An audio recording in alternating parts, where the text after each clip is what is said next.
Hello everyone, हम लोगों का प्रश्न है 6000 का 10% कितना होगा। तो चलिए इस प्रश्न को हल करते हैं और देखते हैं कि 6000 में से 10% कितना होता है। तो यदि आप लोग भी इस तरह के प्रश्न को बहुत ही आसानी से हल करना सीखना चाहते हैं तो इस वीडियो को ध्यानपूर्वक ही देखते रहिएगा। तो देखिए यहाँ पर 6000 है ना, तो इस 6000 को इसी तरह से यहाँ पर लिख लेंगे।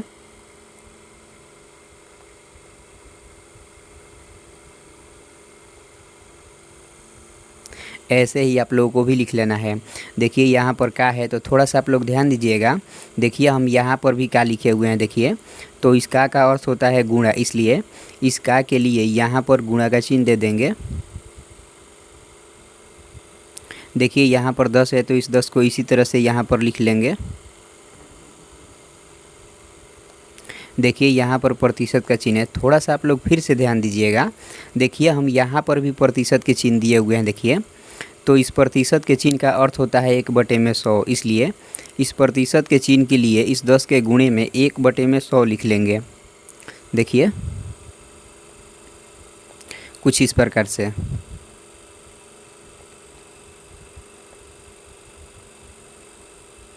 तो अब यदि आप लोग यहाँ पर देखते होंगे तो जो इतना पार्ट यह बन गया ना, यह बाटा वाला गुणा बन गया।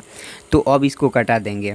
तो इस एक जीरो से इस एक जीरो को कटा देंगे और इस दूसरे जीरो से इस जीरो को कटा देंगे। तो देखिए यहाँ पर 600 बच गया, तो इस 600 को इसी तरह से यहाँ पर लिख लेंगे। यहाँ पर गुणा का चिन्ह है तो यहाँ पर गुणा का चिन्ह दे देंगे। देखिए यहाँ पर 1 गुणे 1 तो कितना होगा, 1 होगा ना, तो यहाँ पर 1 लिख लेंगे।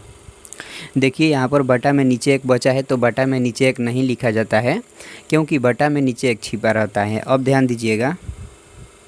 देखिए यहाँ पर 600 गुणे 1 तो कितना होगा, 600 ही न होगा।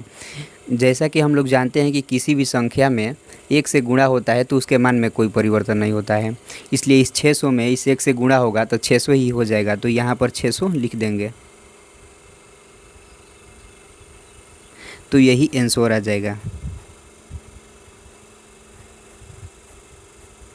तो इस तरह से जब हम लोग 6000 का 10% निकालेंगे तो यही 600 आएगा।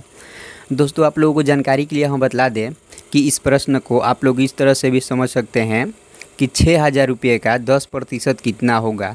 तो जब हम लोग 6000 रुपये का 10% निकालेंगे तो यही 600 रुपये आएगा।